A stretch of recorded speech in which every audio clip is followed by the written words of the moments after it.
Pio's already up double figures in the second half. Jay Guerra Howard on the rim run. Make it 75-59 Marietta. There he is again ahead of the pack. 18 for him on the day. Yellow Jackets trying to stay in it. Miles Reynolds, 4-3. Now Elijah Harden, the senior, using the screen here. Pull-up three off the dribble is pure. Game high, 29 from him.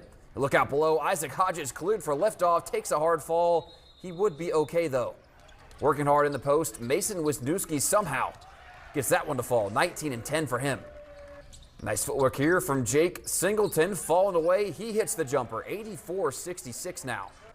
In transition, Harden going strong to the rack. He gets the finish. Pio's way out in front at this point. Cross-court pass now all the way over to Jake Singleton. The senior finding the bottom of the net from deep. A much-needed win for Marietta.